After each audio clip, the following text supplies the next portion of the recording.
Okay, good morning guys. Grabe, napuyat ako kagabi. Pag-usapan natin yung nangyari sa Gilas, Pilipinas. Inom lang ako ng kape ah. Grabe, pinuyat nyo ako kagabi. Ang haba ng usapan. Alauna, hindi pa tapos ang mga opinyon ng mga tao sa Gilas, Pilipinas. Anyway, nandito po ako sa Bohol because I was invited by PMI, Bohol Boxing Stable. I am really a boxing commentator. But of course, we love basketball. And matagal na rin tayo nagko-cover ng basketball sa mga hindi po nakakilala sa akin. Nagpuyat ako, kaya hindi masyado pogi. Liligo pa ako after this kasi may way in. Anyway, Gilas, Pilipinas versus New Zealand. The good, the bad, and ewan ko sa'yo. Mag-intro kaya ako. Mag-intro muna ako ha. Mabilis na intro lang para ma-excitement. Podcast Sports, the number one independent sports voice of the Philippines. Okay, pagkatapos ng laban against New Zealand, syempre ang mga tao hindi na naman maiwasan magbigay ng kanya-kanyang opinion, suggestion, and I respect everyone, lalo na kagabi, lahat, everyone, I felt the love of everyone for the Gilas Pilipinas team. Although, there's a lot of negative going on din. Na tumatawag yung asawa ko, sandali, ha? Nagre-record lang ako, baby. Nagre-record lang ako, baby. O Tawagin kasi kita after. sabi mo pagising eh. Bye-bye. Bye, I love you. Love you too. Bye-bye. Okay. Sweet, tawagan ko siya. Okay. So, tapusin ko na 'to kasi nagmamadali ako. But I wanted to give the good, the bad, and the ugly. And not the ugly, the ewan ko sa'yo.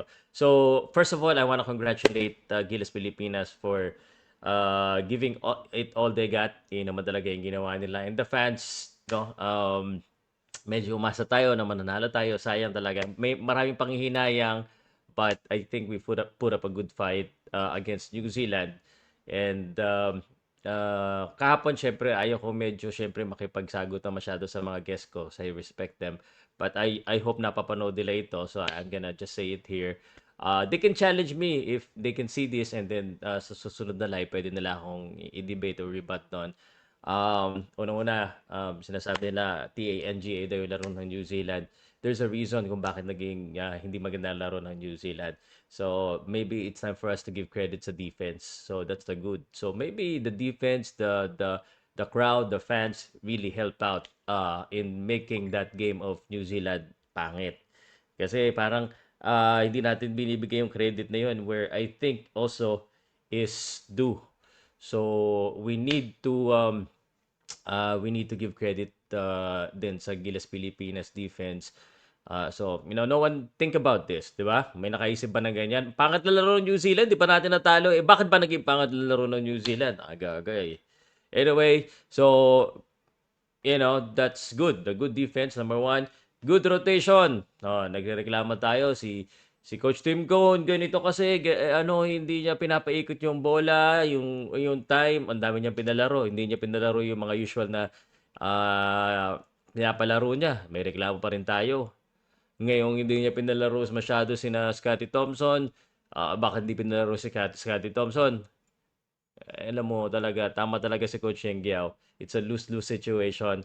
But I hope they understand. I mean, the fans will be fans. And honestly, those guys with me last night, including myself, we're fans. And we have emotions and, that's all we can say.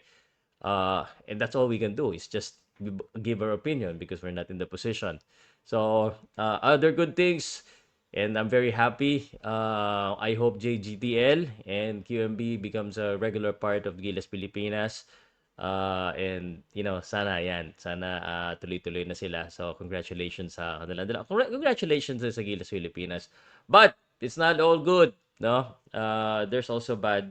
And I say the bad because I wanted to make it good, not because I wanna criticize or when I am criticizing, but not because I don't like them.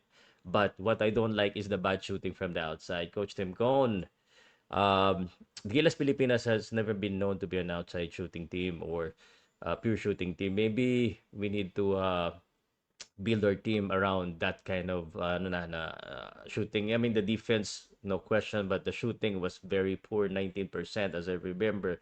Kagabi, grabe ang pangit noon, coach. Ano bang gagawin natin dyan? Newsam and JMF. Why didn't play? Ano bang nangyari kay Newsam? So, that's a question mark for me. Junmar Fajardo, sabi nila kasi mabagal. So, why keep them? I'm not saying na dapat tanggalin sila. I'm just saying na, whoop, what? Okay. One other player. I trusted this guy. This guy is very good. I'm just wondering why laging off si Ofta nasa Gilas lately. Binigyan siya ng play and that would have been big. Siya tumira, nasablay niya. Calvi naman. I love you, bro. But, you need to make those shots. So, I don't know. Ang dami nilang players. Ayaw ko na magbanggit kung sino yung mga players na sinasabi nila na pwede ipasok. Pero, sana nga pwede ipasok. Okay. So, ayaw ko pa habain to. The A1 na tayo, ha? The A1. Ito yung the A1. Ewan ko ba, bakit ganito? Bakit yung performance ni Justin Brownlee, guys? Ano nangyari sa performance ni Justin Brownlee? Bakit parang A1? Ewan ko kung ano nangyari. Is it about his age? Nabantayan siya? So moving forward, ayan dapat talaga yung gawin natin. Dapat ihanda natin si Justin Brownlee at yung ibang teams, ibang na mag-shoot. Well, actually nag-shoot na nag-ano naman si Dwight Ramos at saka si CJ Perez. Sila yung talagang nagte-take charge eh. So I think yun yung dapat moving forward na gawa natin ng paraan that those secondary players can become consistent. Kaso yung pangit nila, yung pangit na yung shooting ni Brownlee, pangit yung shooting ni Dwight, pangit yung shooting ni CJ Perez. The field goal percentage although sila pa rin yung paano tayo mananalo? So, isa pang ewan yung mga fans. Mga fans, pinagbigyan, ginawa yung hindi nag-triangle, hindi nag-ano. Ewan ko sa inyo. Pero wala namang mali sa opinion. But ewan ko, ibig sabihin ko, kaya nga sinabi ko kay Coach, kung ako sa'yo, tinriangle ko ng triangle. Kasi kahit i-triangle, i-square, or i-circle, or emotion, or drop, kung ano man yung mga sinasabi nilang motion, or wala din naman mangyayari. Mag-hate pa rin. Manalo, matalo, may galit pa rin. Pag nanalo ka, bakit hindi pinasok si ganito? Pag natalo ka, bakit? Anyway, Gilas Pilipinas, Philippines, ewan ng mga fans. So, lastly, I just have to have a message kay Team Cone. Team Cone, stay strong! I know sa channel ko, lagi kang kinikriticize ng mga ibang tao. And they're my friends, and of course, I'm open-minded, but stay strong. As long as the management believe in you, you should believe in yourself and do your thing. When you lose, you have to accept the critics. Alam mo naman yan. Kaya mo naman yan. When you win, di maganda kung panalo ka. So, stay strong and I question lang yung bakit ngayon ka nag-experiment against New Zealand or I don't know. So sa mga fans naman, guys, relax lang minsan, no? Sana nagbudots na lang tayo. Okay, sa mga players, stay strong. Kahit nakikriticize kayo, you're still the hero and binigyan nyo kami magandang entertainment kagabi. Pinakaban nyo kami, syempre nanghihinayang kami. Alright? Usap ulit tayo next time, guys, ha? Kung ikaw nanonood ka sa akin hanggang dito, nandito ako sa bola, hindi ka pa nakasubscribe, ito masasabi ko sa'yo, ewan ko rin sa'yo, subscribe ka na.